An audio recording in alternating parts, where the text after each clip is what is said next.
श्री राम जय जय राम।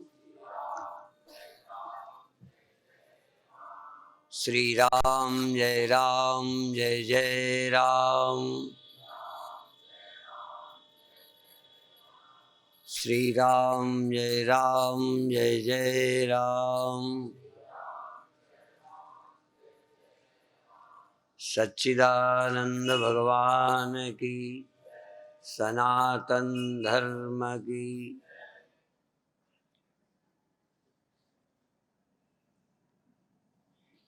क्या किया जाए कि हम ओखली के भीतर हों, चोट से बाहर रहें।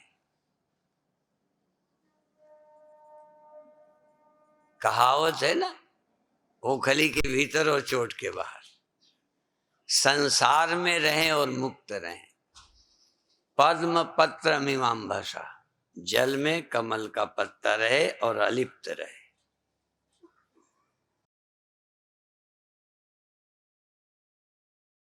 और एक और है कि ओखली में सिर दिया तो मूसलों को क्या डर है।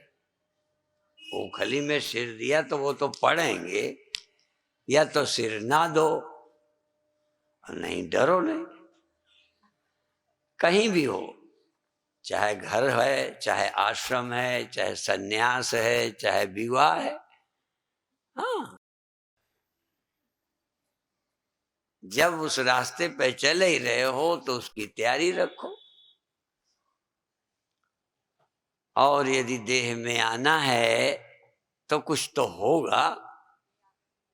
तो जब देह में आना है, देखो कुछ लोग कहते हैं हमें ज्ञान इसलिए चाहिए कि हमें आना नहीं, और हमें ज्ञान इसलिए चाहिए कि आना है, इसलिए ज्ञान चाहिए। बिना ज्ञान के यहां रहोगे तो दुर्दशा होगी। युद्ध करने वाले को ज्ञान दिया गया। मेरे गुरुदेव कहते थे कि ज्ञान तो गृहस्थी को चाहिए, साधु को क्या, आगे पीछे कुछ है ही नहीं। तो जिनको गृहस्थ में रहना है, रोज 10 समस्याएं हैं, तो दुख से मुक्त रहने के लिए उपदेश तो गृहस्थी को है। यूं तो कुछ सबको होता है, पर ज्यादा समस्या तो गृहस्थी की है। और कभी कभी हम ये कहते हैं जिसे पानी में रहना हो उसे तैरना सीखना चाहिए। जमीन वाले ना भी सीखें, जहां रोज पानी में जाना है आना है। तो जिसे संसार में रहना है उसे ब्रह्मज्ञानी होना चाहिए। और मेरे गुरुदेव का कहना था कि गीता को सुनाने वाले कृष्ण गृहस्थ अवतार हैं या क्या हैं, पर गृहस्थ तो हैं। और सुनने वाला अर्जुन गृहस्थ है। गीता सन्यासी को तो सुनाई नहीं गई, न सन्यासी ने सुनाई। भागवत में तो कह सकते हैं सुनाने वाले विरक्त शिरोमणि सुखदेव हैं, और सुनने वाला गृहस्थ राजा परीक्षित सुनने वाले हैं। अब पर यहां तो कृष्ण भी और अर्जुन भी। क्यों? किसको सुनना है? सोए आदमी को ज्ञान चाहिए क्या? जो गहरी नींद में सोया है उसे ज्ञान चाहिए? क्यों चाहिए यही बता दो। सोए आदमी को न दुनिया दिखती है, न मृत्यु है, न लाभ हानि है। सारी चीजें तो जरूरत की होती हैं। जहां दुख नहीं वहां समझ की क्या जरूरत। जहां संसार नहीं वहां गीता क्या। गीता संसार से भागने के लिए नहीं है, गीता संसार में रहने वालों की बहुत जरूरी है। कुछ लोग समझते हैं अध्यात्म पलायनवादी है, संसार से भगाता है। मैंने कहा गीता सुनने वाला अर्जुन युद्ध से भागा नहीं, बल्कि भागते अर्जुन को फिर से खड़ा करने वाली गीता है। यदि तुम जहां हो दुखी हो तो गीता पढ़ो, जहां भी हो। साधु हो तो साधु होगे, गीता सुनोगे तो वहां रहने की अकल आ जाएगी। क्या रखा है संसार में, भोगों में, पद में, प्रतिष्ठा में, काहे मर रहे हो? साधु के भी काम की गीता है, संसारी के काम की गीता है। हानि लाभ रोज होने वाले हैं, सब कुछ बदलता रहेगा, तुम्हें वहां रहना है। गीता हमारी आंख खोलती है। अध्यात्म हमारे लिए एक बल है।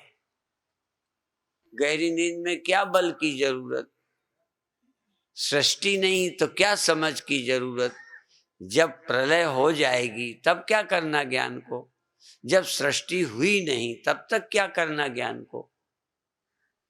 ज्ञान तो सृष्टि में ही चाहिए, तीनों का, नश्वर शरीर का और अविनाशी ब्रह्म का। इन दोनों की समझ उसको चाहिए जो दो पार्टों के बीच में है। हाँ, जिसे देह का पता है और ब्रह्म का पता लगा सकता है। जब तक मैं नहीं, देह नहीं, ब्रह्म की जरूरत क्या है? जब तक तुम्हारी मैं नहीं जगती, तुम्हें क्या चाहिए? ना संसार चाहिए, ना भगवान चाहिए। जब मैं हूं, जैसे बीमार हूं तो दवा चाहिए। तो इसी तरह से चूंकि हम हैं, हमको जगत दिखता, मौत दिखती, अनेकता दिखती, दुख सुख चिंता होती, तो ये चिंता को हम झेल सकें, सह सकें, आनंद से रह सकें, इसके लिए गीता है, इसके लिए उपनिषद हैं, इसके लिए भागवत है, इसके लिए रामायण है। और हमारे हर ग्रंथ में प्रेरणा है, पर हम लोग उसको उस तरह लेते नहीं। भाई तुम्हारी तरह शरीर हमारा है, यदि थोड़ा बहुत समझते हो कि ये ठीक है, थोड़ा अच्छे हैं, निश्चिंत हैं, ये जो बोलते हैं इनके अंदर ये बात है, ऐसा लगता हो तो तुलना करो। यदि ये मेरी तरह बने हैं, मेरी तरह जगते हैं, खाते हैं, यदि ये आनंद में रह सकते हैं तो हम क्यों नहीं रह सकते? तुलना ही कर लो। अमीर बनने वालों से तुलना कर ली, पहलवान बनने वालों से तुलना कर ली, हाँ, राजनीतिज्ञों से तुलना करने का, आगे जाने का कंपटीशन हो जाता है। तो भाई मस्त रहने वाले संतों से भी कंपटीशन करो, हम आगे जाएंगे। और क्या किया होगा? बुद्ध ने क्या किया? बुद्ध के शरीर ऐसे ही था, प्रकृति वैसे ही थी। आखिर बुद्ध ने अपने में क्या बदलाव लाए? समझ, सोच। भगवान कृष्ण के शरीर है, जगते सोते हैं, भगवान राम जगते हैं, संध्या करते हैं, माता पिता को प्रणाम करते हैं, परिस्थिति आई वनवास गए, फिर आए राज्य गद्दी में बैठे। क्या हमारी तरह नहीं किया? यदि हम फर्क ढूंढ पाए तो केवल एक, उनका जीने का ढंग, सोचने का ढंग कोई हमसे अलग था, ज्यादा था, विलक्षण था, वही हमें पा लेना चाहिए। बाकी हम क्या करेंगे? कोई राम जब जन्मे होंगे, अभी भी कृष्ण का जन्म दिखाते हैं ना भागवत में, तो एक टोकरे में लेके दिखाते हैं, और फिर वो बड़े होते गए। तो जब बड़े हुए तो आगे बूढ़े भी हुए होंगे, सयाने तो होंगे, शरीर का नियम तो है, तो उन्हें क्यों परवाह नहीं? अब भगवान कृष्ण के शब्दों में ही बोल दूं, बहूनि में व्यतीतानि जन्मानि तव चार्जुन, तान्यहम वेद सर्वाणि न च तुम वेत्थ परंतप। मेरे बहुत से जन्म बीत चुके हैं, बहुत जन्म, बहुत बार मैं जन्म ले चुका हूं। ये भगवान के शब्द हैं। मैंने बहुत बार जन्म लिया है, और अर्जुन तुमने भी लिया है, पर मुझे सब पता है जन्मों का, हाँ तुम्हें नहीं पता है। न च त्वम वेत्थ परंतप, तुम नहीं जानते हो। यदि ये जान जाएं कि देखो जन्म मरण समझना है तो इस जीवन को थोड़ा समझ लो। कल आप थे कि नहीं? अच्छा, पर साल बीते, हाँ बीते हुए साल में थे कि नहीं? थी ना। अच्छा, 24 घंटे तुम्हें भान रहता है? बीच में होने का पता नहीं रहता, अब फिर होने का। अभी कल आप थे, बीच में रात में खोए थे, अब फिर सुबह हो। इसको क्या कहूं, मौत कहूं क्या? जैसे बहुत बार तुम जागे, बहुत बार सोए, भगवान कहते बहुत बार मैं जन्मा, बहुत बार मरा। अब बहुत बार कौन मर सकता है? जो बना रहे। एक बार मरना तो समझ आता है, बार बार कैसे कोई मर सकता है? बार बार मरने का, बार बार जन्मने का मतलब न जन्मता ही है न मरता ही है। बार बार जगे, बार बार सोए, बार बार जगे, बार बार सोए, इसका मतलब जगना सोना भी एक प्रक्रिया है, इसके पीछे कोई और है जो सदा रहता है। जगने में सोने में रहता ही है। इसलिए इसको पाने के लिए हमको समझना है, समझना है भगवान को जन्म दुख नहीं देता, क्योंकि वो जन्म के पहले भी हैं, पता है जन्म के पहले हैं, इसलिए जन्मना क्या माने, और मृत्यु के बाद रहते हैं। तो जन्म मृत्यु एक अवस्था है। उदाहरण ना दूं तो भी मेरा प्रवचन चलेगा, पर बुद्धि गम्य बनाने के लिए उदाहरण दे देता हूं कि घड़ा होने के पहले यदि नहीं है और घड़ा न रहने के बाद नहीं है तो उसका नाम घड़ा है। और यदि घड़ा होने के पहले वो है और घड़ा न रहने के बाद रहेगा तो उसका नाम मिट्टी है। सोचने का है, घड़ा होने के पहले नहीं है, घड़ा होने के पहले कुछ तो है लेकिन घड़ा नहीं, और घड़ा होने के बाद कुछ तो है। और जो घड़ा होने के पहले है, घड़ा खोने के बाद है, वही घड़े के समय भी है कि उतनी देर गैर हाजिर है। जो पहले है था, पीछे रहेगा, वो उतनी देर नहीं है बीच के समय में। बोलो, है?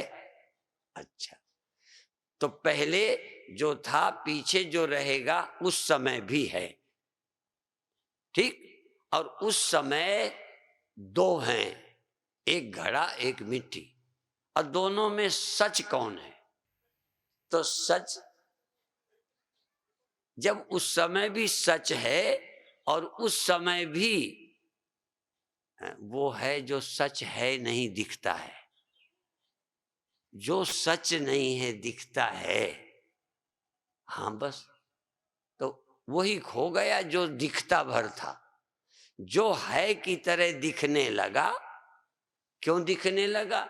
है को अपने से, है को उधार ले लिया, है की सत्ता ले ली और खुद लगने लगा। ये मैं ऐसी चीज है, मैं देह नहीं। मैं होने के पहले कुछ था, मैं खोने के बाद कुछ रहता है। मैं के समय में भी वो रहता है, पर मैं के समय मैं लगता है, वो नहीं लगता। परमात्मा नाम की वस्तु मैं के होने के पहले है, परमात्मा नाम की वस्तु मैं खोने पर रहता है। तो परमात्मा नाम की वस्तु मैं के समय भी मैं में पूरा रहता है, मैं में पूरा परमात्मा रहता है। पर हमें मैं पूरा लगता है, परमात्मा जरा भी नहीं लगता। इसके लिए बहुत दिमाग चाहिए कि मैं झूठा है, वो सच है। परमात्मा सत्य है, मैं केवल एक फीलिंग है, मैं केवल एक अनुभूति है, मैं एक केवल ख्याल है, मैं केवल अहंकार है, मैं केवल एक ग्रंथि है। ग्रंथि,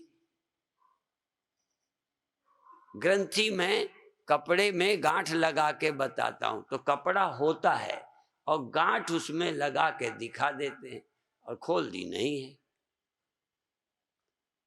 तो कपड़ा गांठ के जरा बता दूं जो समझ आ जाए। देखो, इधर कपड़ा है, ये तो इसमें ये क्या है, ये तो समझ गए ना, ये तो कपड़ा है। और इधर ये भी कपड़ा है और बीच में गांठ है।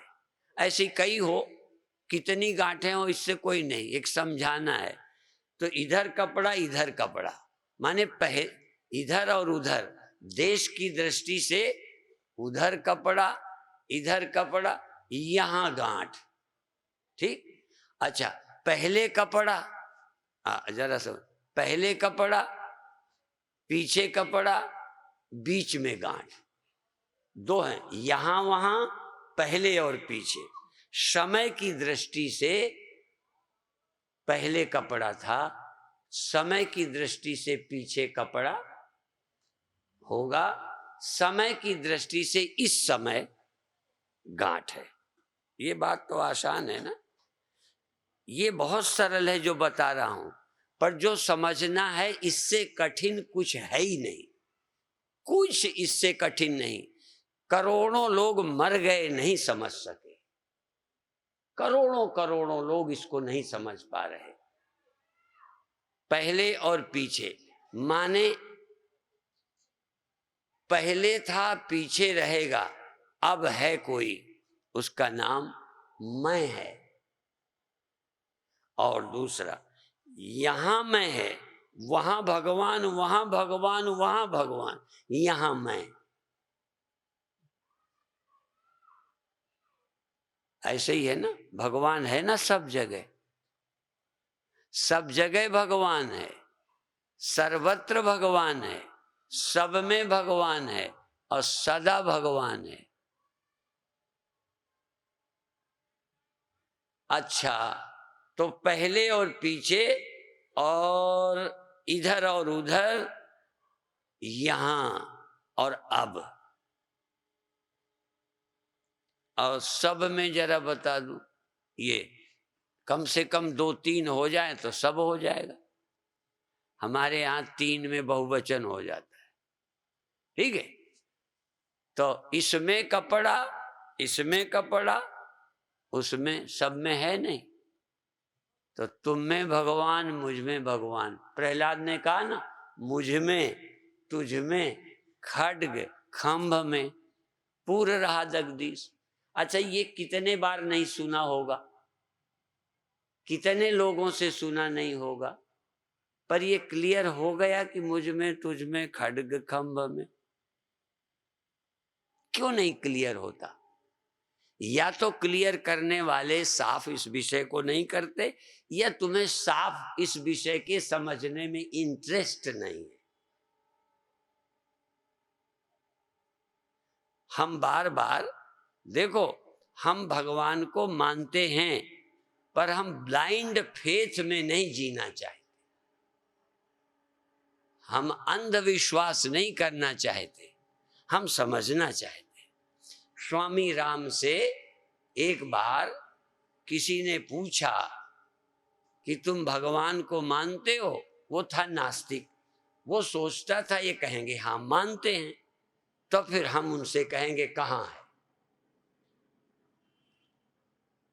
उल्टा हो गया, नास्तिक ने पूछा आप भगवान को मानते हो? पूरी तैयारी में था, स्वामी राम ने कहा नहीं।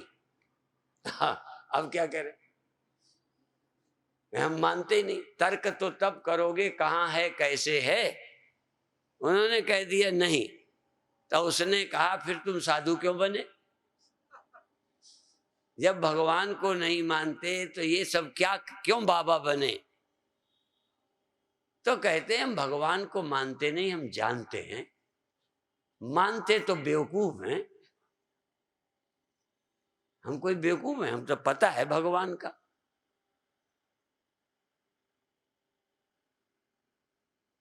तो भगवान को समझ लो क्या है। जो घड़े की तरह भासने लगा, लहर की तरह जो भासने रहा, वो सत्य ही है। जो असीम है वो सीमित के रूप में भासने लगा। जो सदा है वो क्षणिक रूप में कुछ समय के लिए वही भास रहा है जो सदा है। कुछ देश में वो मालूम पड़ता है जो सर्वत्र है। तो बड़ा अच्छा है। फिर आप कहेंगे फिर ये कुछ देश में क्यों हो गया, कुछ समय के लिए क्यों पैदा हुआ? कहते कुछ देश कुछ समय के लिए ना होता तो वो है भी, इसका पता कैसे चलता? यदि थोड़ी देर को भी भास ना हो तो सदा को कौन खोजेगा? ये कुछ देर को जो मैं हुआ है ये ही समझने के लिए कि मैं सदा हूं। कुछ समय के लिए कुछ एरिया में मैं सर्वत्र हूं। मैं हूं, इसमें कोई संदेह नहीं। आपको संदेह है अपने होने में? मैं हूं, इसमें कोई संदेह नहीं। यह दिखता है। संदेह है सिर्फ भगवान में। जो निसंदेह है उस पर संदेह है। इसलिए मैं हूं अभी। अच्छा, अभी होने में आपको डाउट है ना? किसी से आज तक पूछा कि मैं अभी हूं कि नहीं हूं? पूछा आगे कब तक रहूंगा, ये तो पूछा। कब मैं खत्म होऊंगा, कब मैं मरूंगा, ये पूछा।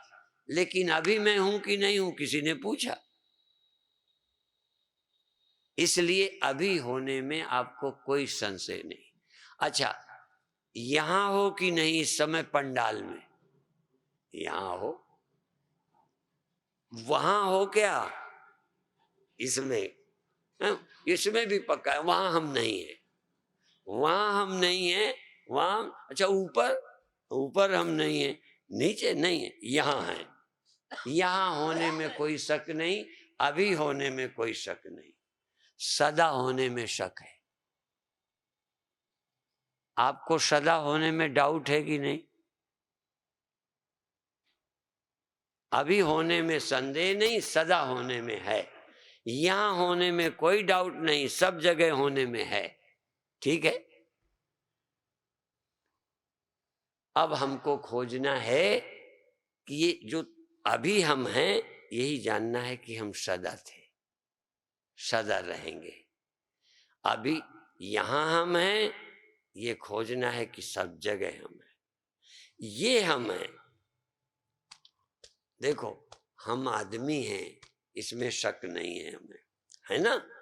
हम क्या हम नहीं हैं? गधा हम नहीं है, कुत्ता हम नहीं है, पंडाल हम नहीं है। आप तो पंडाल भी हैं। आपको आदमी होने में कोई शक है? मनुष्य होने में शक नहीं। सब कुछ मैं हूं ये नहीं समझ आया। अभी मैं हूं, सदा मैं हूं ये समझ नहीं आया।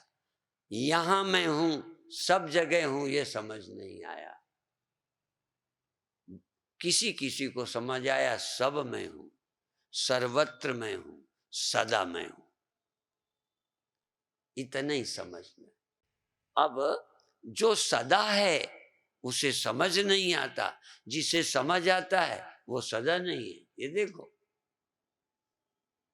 अपरोक्ष। एक बात सब लोग नहीं जानते, ये प्रक्रिया की है, पर कह देता हूं आज, फिर ध्यान कराता हूं। अपरोक्ष माने अनुभव। अपरोक्ष अनुभव माने जिसमें डाउट नहीं है। तो अभी आपको अपने होने में कोई डाउट नहीं है, तो मैं अपरोक्ष है। मैं अनुभव में है कि मैं हूं। परमात्मा है, विश्वास है या अनुभव में है? विश्वास। यहां मैं हूं, इसमें कोई डाउट नहीं। यहां मैं हूं, वहां मैं हूं, यह मैं हूं, यह मैं हूं। मैं स्त्री हूं या पुरुष हूं, जवान हूं या बूढ़ा हूं, बाकी मैं नहीं हूं। यदि जवान हूं तो मैं बूढ़ा भी नहीं हो जाऊंगा, पर हूं नहीं। ठीक है, स्त्री हूं तो हूं, पुरुष हूं तो हूं। तो जो मैं जानता हूं ये है, मैं जो नहीं जानता वो जानना है। मैं नहीं जानता कि सब कुछ हूं, मैं नहीं जानता कि सर्वत्र हूं, मैं नहीं जानता कि सदा हूं। और ये सुना है कि कोई एक है जो सदा है, कोई एक है, वो सुना है। कोई एक है जो सदा है, कोई एक है जो सर्वत्र है, कोई एक है जो सब कुछ है। विश्वरूप रघुवंश मणि, परमात्मा सब कुछ है। सब गोविंद है, सब गोविंद है, गोविंद बिन नहीं कोई। तो गोविंद को यदि होश होता तो वो कहां होता?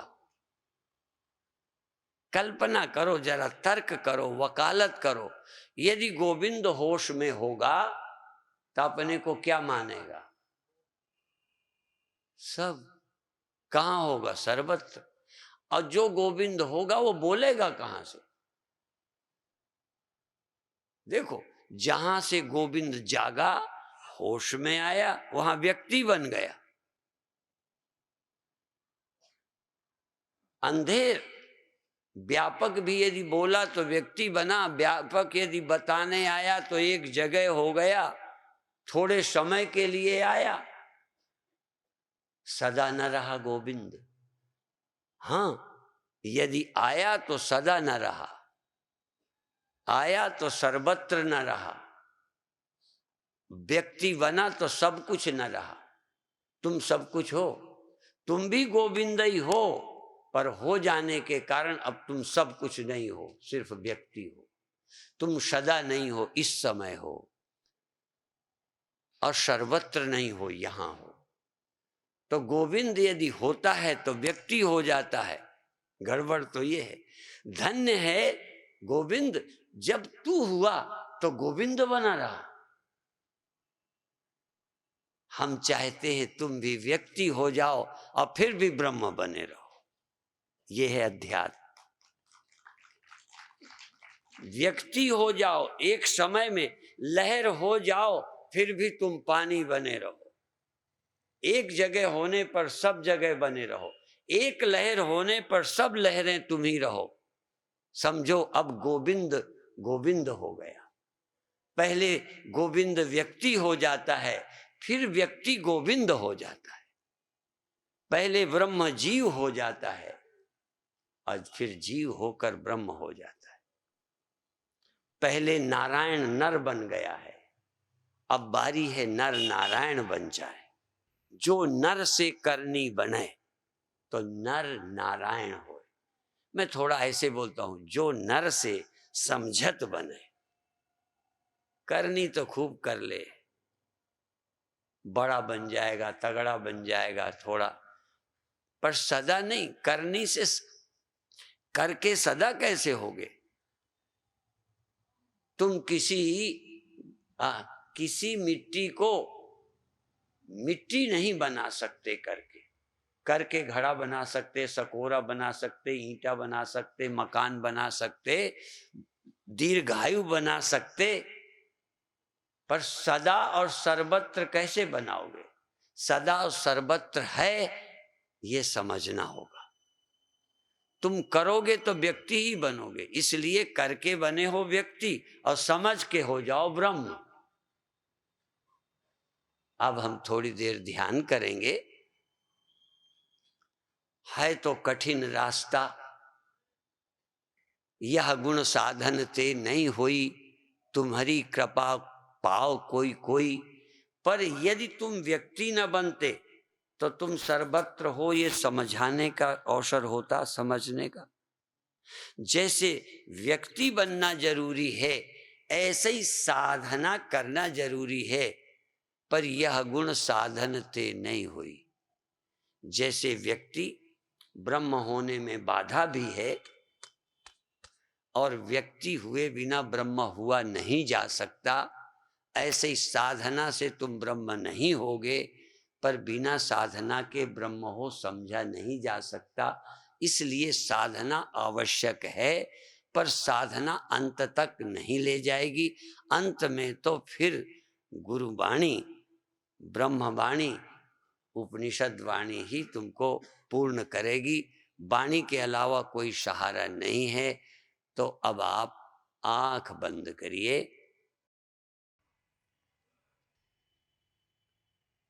आंखें बंद करिए। अपने ध्यान को आंखों के पास लाइए, जैसे देख रहे हो।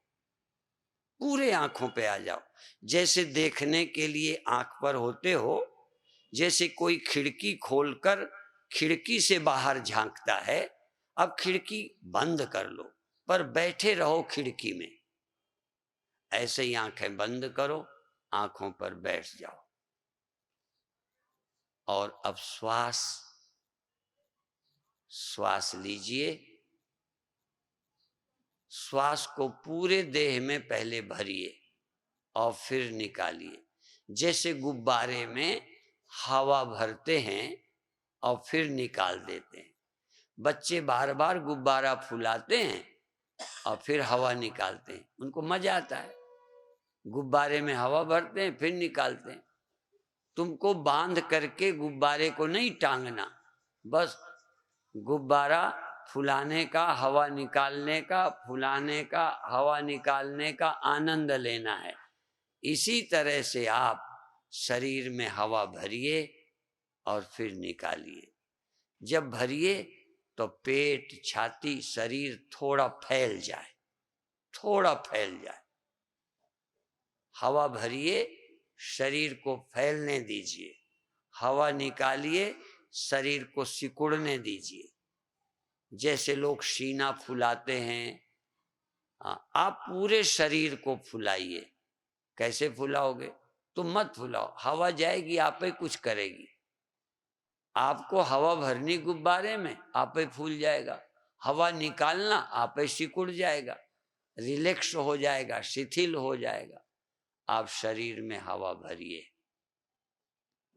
होश से भरिए। उस गुब्बारे में बाहर से बच्चे हवा भरते हैं। इस गुब्बारे में भीतर बैठे बैठे हवा भरो। तुम शरीर के भीतर हो, इस गुब्बारे के भीतर तुम हो, और नाक के छेद से तुमने श्वास अंदर ले ली और भीतर ही बैठे बाहर निकाल दी। इसमें हवा लेने वाला और निकालने वाला भीतर बैठा है, गुब्बारे में बाहर बैठा होता है। गुब्बारे में बाहर बैठा हुआ लड़का हवा फूंकता है, इसमें भीतर बैठा हुआ जीव हवा खींचता है, हवा फेंकता है। तुम शरीर के भीतर हो, शरीर के भीतर हो, होश में हो, चेतन हो। यद्यपि इस गुब्बारे में तुम सो जाओ तब भी हवा आएगी। देखो, ध्यान रखो, उस गुब्बारे में बच्चा ना हो तो हवा अपने आप नहीं जाएगी, अपने आप नहीं निकलेगी। बच्चा मुंह खोलेगा तो निकाल देता है हवा को। ऐसे ही इसमें तुम ना चाहो तब भी सोते में भी हवा आएगी और जाएगी। पर इस समय तुम होश में हवा लो, होश में हवा निकालो। तुम चेतन हो, तुम जीव हो। श्वास यद्यपि सोए सोए आएगी, पर जागे हो। इसी का नाम प्राणायाम है कि तुम होश से श्वास लो, होश से श्वास छोड़ो। और इस गुब्बारे में क्या हो रहा है? हवा लेने से नख से शिख तक, नख से शिख, पैरों से लगाकर सिर तक हवा का प्रभाव लेने में क्या पड़ा, निकालने में क्या पड़ा। और न पड़ता हो तो डालो प्रभाव, थोड़ा फैलाओ।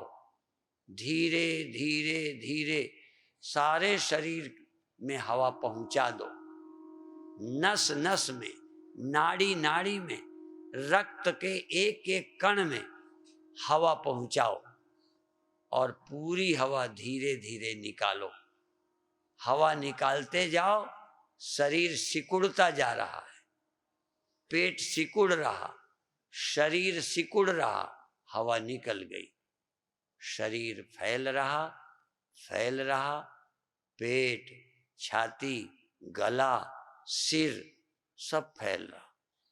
सिर के भीतर भी हवा जाए, सिर के सेल्स, सिर के रक्त कण भी जैसे जागरूक हो रहे हैं, सावधान हो रहे हैं, खिल रहे हैं।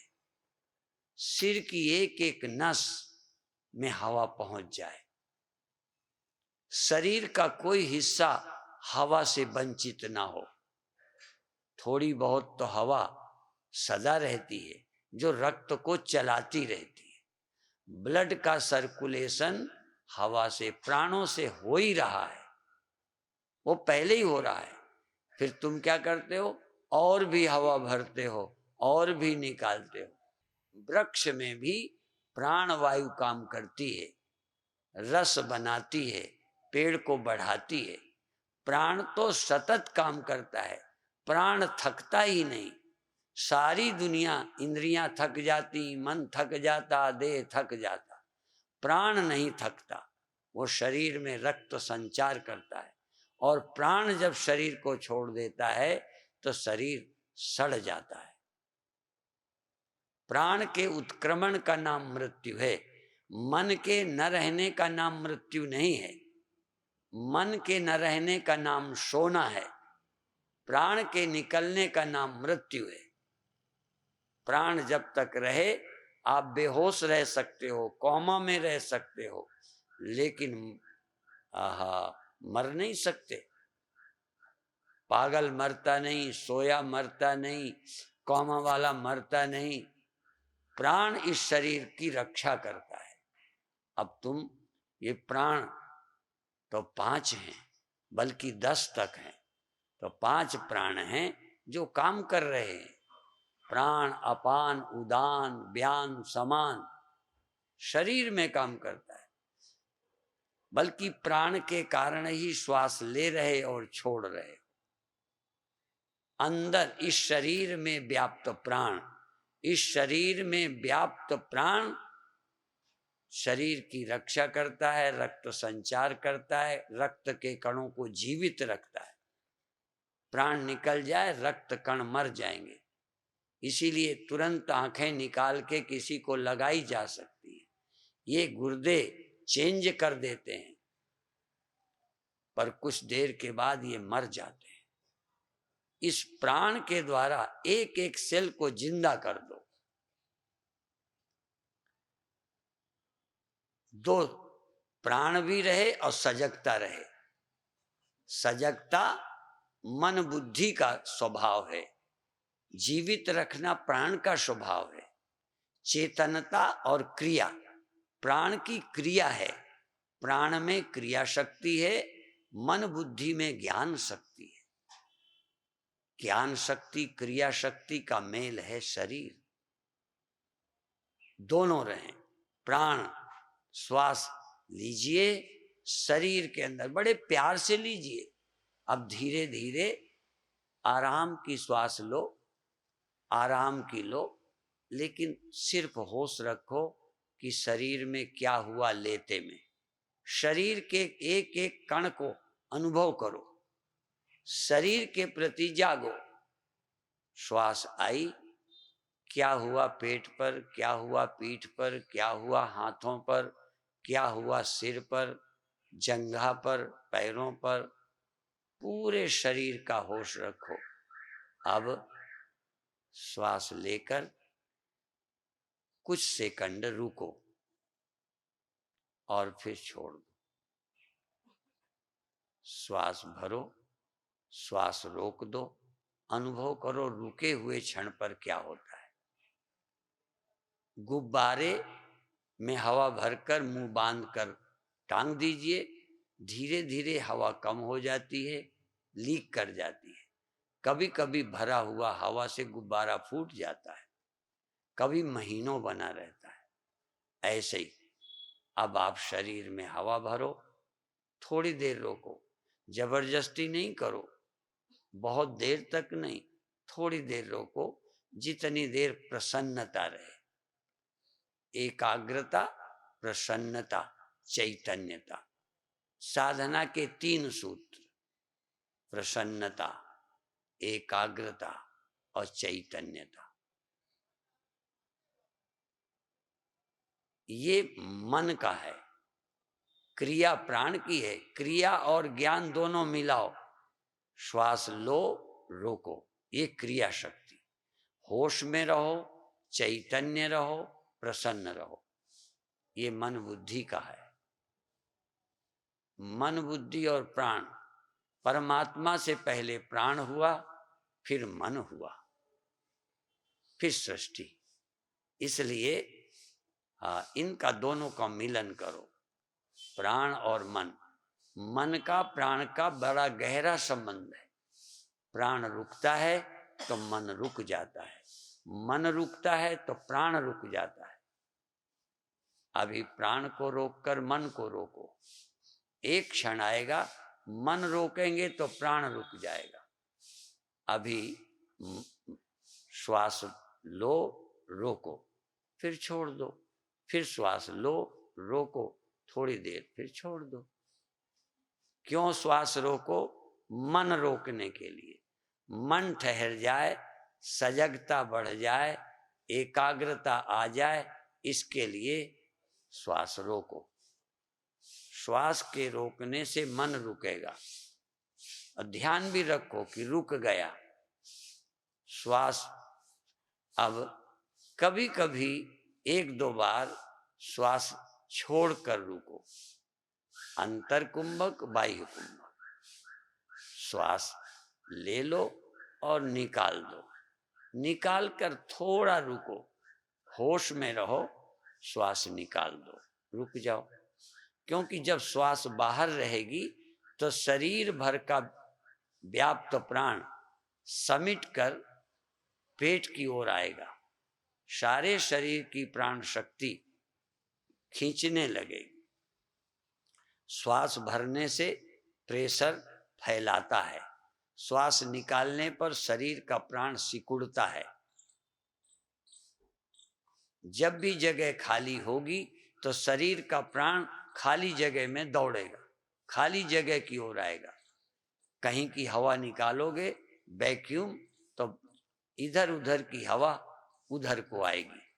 तो हवा से पेट को खाली कर दो, फिर रुको, फिर ले लो। क्योंकि देर तक अभी हम नहीं कर सकते, देर तक करना भी नहीं है, पर पूरे मन से, पूरे प्यार से करिए, एक दिन में सफलता पाइए। श्वास भरिए, रोकिए, छोड़िए, श्वास निकालिए, रुकिए और वापस लीजिए, श्वास निकाल कर रुकिए और फिर श्वास ले लीजिए। दोनों में फर्क क्या है? लेने में रुकने में अच्छा लगता है कि निकाल कर रुकने में अच्छा लगता है? श्वास निकलती है तो मृत्यु हो जाती है, श्वास अंदर रहती है तो जीवन रहता है। एक तरह से मरना भी है, मर कर जीवित होना है। श्वास निकल गई, मैं जिंदा हूं, मैं आनंद में हूं। श्वास अंदर है तब भी, दोनों स्थितियों में मैं जीवित हूं। प्राण निकल गया तब भी मैं जीवित, प्राण अंदर है तब भी मैं जीवित। शरीर जीवित है प्राणों से, पर आत्मा जीवित है बिना प्राणों के। बल्कि आत्मा से प्राण जीवित है, आत्मा से मन जीवित है, आत्मा से इंद्रियां जीवित हैं, आत्मा स्वतंत्र है। अभी हम आत्मा को पालें, तब हम मृत्यु से परे हो जाएंगे। दिया भले अगम का, बिन बाती बिन तेल। अभी मन रूपी तेल, प्राण रूपी बत्ती और शरीर रूपी मिट्टी का दिया। शरीर एक मिट्टी का दिया है, बर्तन है, प्राण इसमें बत्ती है, मन इसमें ज्योति है। अभी जो जीवन है ये तेल दिया बत्ती से जल रहा है, पर वास्तविक दिया तो अगम का है। तहां नहीं चाहिए दिया घृत बाती, परम प्रकाश रूप दिन राती। दिन और रात, जागने और सोने में सतत जलता है, वो अखंड ज्योति है। सारी दुनिया में अखंड दीप जलाकर पुण्य करते हैं। हम कहते अखंड ज्योति का सिर्फ पता ही चल जाए, जो जलती नहीं बुझती नहीं, ये जलने वाला दिया बुझ जाता है। जलाई आग बुझ जाती है। एक आग है जो व्याप्त है, वो सदा है। तो दिया भले अगम का, बिन बाती बिन तेल। मन नहीं चाहिए, प्राण भी नहीं चाहिए, बर्तन भी नहीं चाहिए, अखंड ज्योति तो सतत जलती है। उसके दर्शन करना, अखंड ज्योति का दर्शन पुण्य है। अखंड ज्योति का स्मरण धीरे धीरे धीरे धीरे सजग हो। अब आग्रह छोड़ दें, श्वास आए तो आ जाने दें, जाए तो जाने दें। सहज सहज पके सो मीठा हो।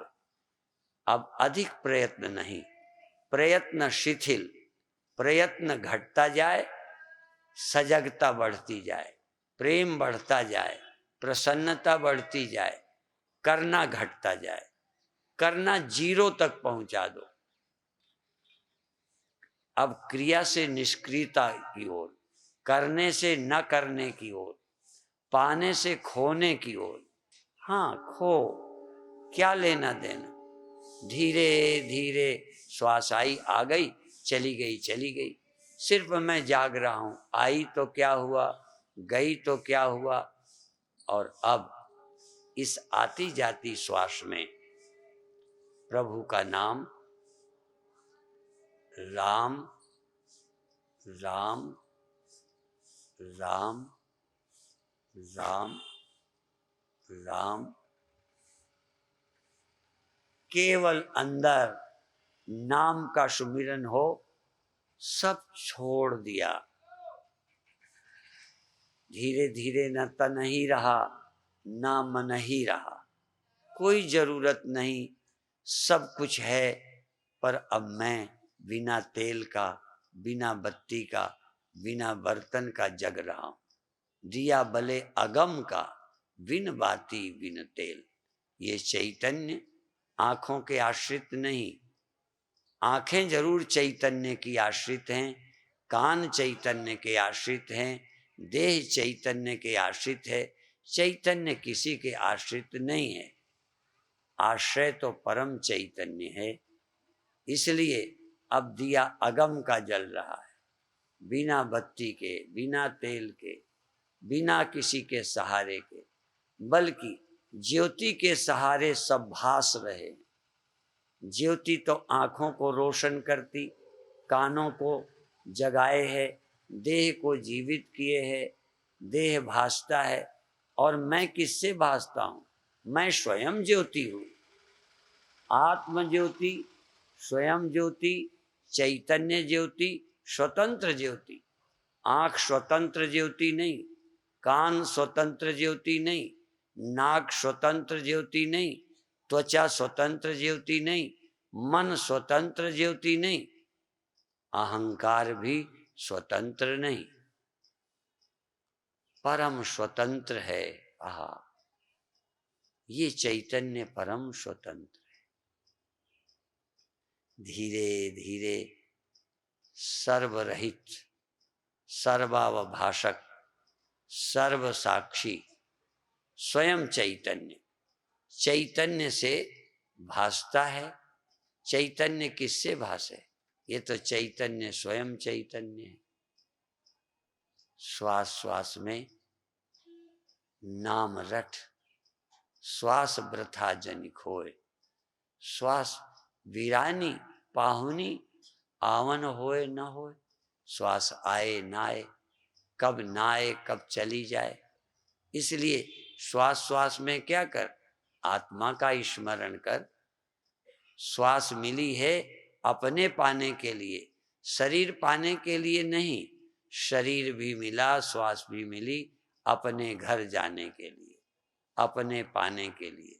मैं इस चैतन्य का अनुभव करूं, श्वास श्वास में चेतन रहूं, नाम सुमिरूं, नाम सुमिर, राम सुमिर, राम सुमिर। बहुत अच्छे। धीरे धीरे धीरे सब कुछ आराम में हो गया। शरीर ठहर गया, तन थिर हो गया, मन भी थिर हो गया। तन थिर, मन थिर।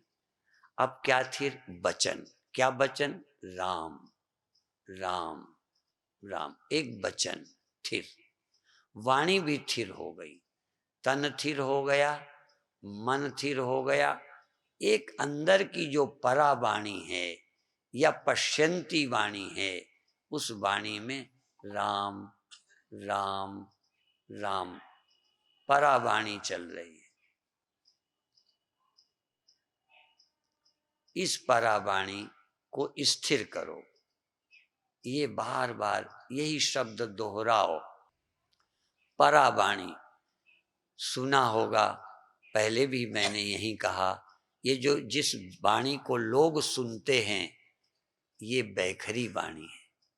जब हम लोगों से बोलते हैं बैखरी से, मैं इस समय 3 वाणियों से बोल रहा हूं आपके लिए बैखरी। अंदर से भी मैं बोलता हूं। तो बैखरी वाणी औरों के लिए। कभी कभी तुम अंदर अंदर बोलते हो किसी के लिए अच्छा या बुरा या भगवान के लिए, तब अंदर मन ही मन बोल रहे होते हो, ये ऐसा है, वो वैसा है, ये बहुत अच्छा है। तो अंदर की वाणी है मन, उसके ऊपर अनुभूति वाणी है। अनुभूति, राम नाम की अनुभूति, श्वास की अनुभूति, ये अनुभूति वाणी है, पश्यंती वाणी है। महसूस हो रहा है, मैं हूं, ये भी एक वाणी है। ये हूं, अब आखिरी में बस हूं यही बोलो। हूं हूं हूं। अब हूं सिर्फ नाक मुंह से बोल रहे हो कि अंदर भी कोई हूं? हूं हूं। श्वास आई तो पूछो हूं कि नहीं हूं। मन है, तुम हो कि नहीं हो। तुम अपने होने को महसूस करो। हूं, देह तो है, श्वास तो है, सब कुछ है, पर है के साथ हूं कोई नहीं है। हूं और है दो हैं। तुम है नहीं हो, तुम हूं। हूं में स्थिर हो जाओ। हूं, ये समझो मंत्र है हूं, अंतिम मंत्र। इसके बाद एक मंत्र रह जाएगा। पहले हूं, है को देखता हूं, है को जानता हूं, श्वास को जानता हूं, मन को जानता हूं, ये सब है। सब कुछ है कैटेगरी में, है की श्रेणी में आता है, और मैं हूं की श्रेणी में आता हूं। हूं और है, और अंत में जो संपूर्ण संसार में है, जो है हूं बन गया है सर्वत्र, पर हूं बन करके सीमित हो गया है। जो है व्यापक है, सब कुछ है, सदा है, वो हूं बन के फुर रहा है। हूं। इस हूं को है से मिला दो, है को हूं में मिला लो। जो सर्वत्र है वो हूं है, जो हूं है ये सर्वत्र हो जाए। या तो है को हूं में, या हूं को है में मिला दो, या तो बूंद को समुद्र में मिला दो, ये समुद्र को बूंद में मिला दो। कबीर साहब ने 2 बातें कही। हेरत हेरत हे सखी रहो कबीर हेराय, बूंद समानी सिंधु में सो कत हेरी जाए। दूसरा कहा, हेरत हेरत हे सखी रहो कबीर हेराय, समुद्र समानो बूंद में सो कत हेरे जाए। वो अलग कहाँ बचा, अलग कहाँ है, मैं और है एक है, ब्रह्म और मैं एक है, ब्रह्म और मैं में कोई भेद नहीं है, ये अंतिम है, ये इसके बाद कुछ करना नहीं रह सकता। मैं आकाश की तरह व्यापक है, पर आकाश जड़ है, उसे पता नहीं है। ब्रह्म में कल्पना नहीं है, मैं में कल्पना है, इसलिए मैंने ही देह की कल्पना की, मैंने ही मन खड़ा किया, अब मैं ही ब्रह्म हूँ ये सोच सकता हूँ। ब्रह्म और मैं में कोई भेद नहीं, अद्वैत। परीक्षित ने अंत में यही अनुभव किया था कि मैं ब्रह्म हूँ, ब्रह्म ही मैं है। एक बार मैं ब्रह्म हूँ, एक बार ब्रह्म मैं है। जो है वही यहाँ मैं बन गया, जो मैं है यही सर्वत्र है कहलाता है और हूँ में भेद नहीं है। इस सत्य का स्मरण करते हुए धीरे धीरे धीरे, और कुछ नहीं, 1 मिनट निराकार, आकार रहित, आकार रहित सत्य का स्मरण करो। यदि अब भी क्लियर नहीं होता तो आकाशवत सर्वगतश्च नित्या, परमात्मा कैसा है, आकाश की तरह है। यदि प्रतीक की तरह ध्यान करना है तो जैसे प्रतिमा को प्रतीक बना के भगवान का ध्यान करते हैं, ऐसे ही आकाश को भगवान का प्रतिनिधि, आकाश को भगवान का प्रतीक मानो। जैसे ब्रह्म ही है ये, जैसे निराकार परमात्मा ही है, ऐसे आकाश का स्मरण करो। थोड़ी देर आकाश में तुम मिल जाओ, तुम में आकाश मिल जाए। तुम का मतलब चेतन, चेतनता आकाश को दे दो।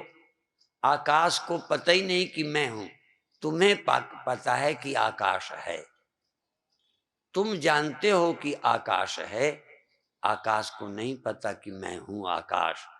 तो तुम अपनी चैतन्यता का आकाश को दे दो तो आकाश चेतन लगने लगा, चेतन हो गया।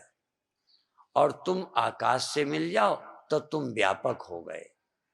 आकाश को अपने में मिलाओ तो तुम व्यापक हो गए। चैतन्य तुम अपने को दे दो तो आकाश चेतन हो गया। यही ब्रह्म ध्यान की विधि है।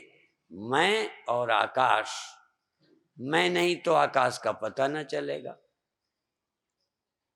और आकाश के ध्यान के बिना तुमको व्यापकता का ख्याल ना आएगा।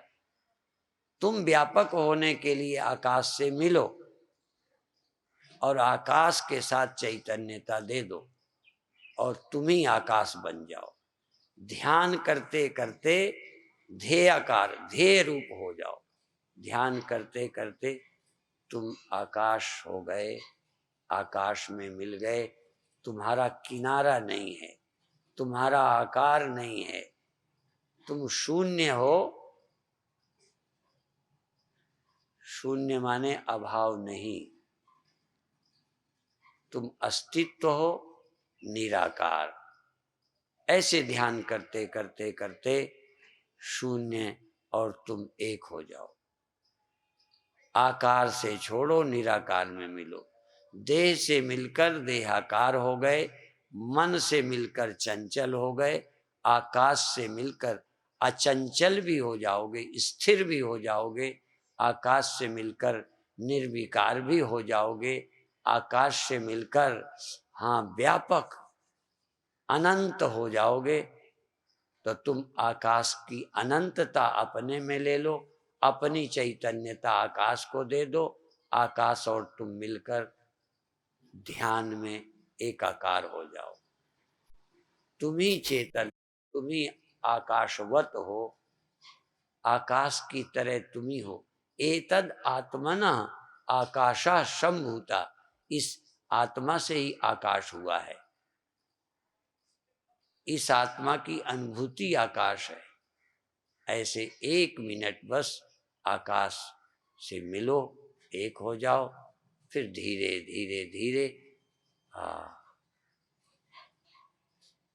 आकाश ही आकाश। जैसे आज संसार ही संसार देखते हो, 1 मिनट आकाश आकाश आकाश, यहाँ वहाँ सब वस्तुओं के बीच में, 2 व्यक्तियों के बीच में, 2 वस्तुओं के, पहाड़ों के, पेड़ों के बीच में, पेड़ों के ऊपर, नक्षत्रों में, नक्षत्रों के चारों तरफ आकाश, और थोड़ी देर के लिए सर्वरहित आकाश, आकार रहित आकाश। जैसे कुछ दुनिया नहीं बची, सिर्फ आकाश बच गया है और खाली तुम्हारी चेतना, तुम्हारी सुरति आकाश से मिल गई है।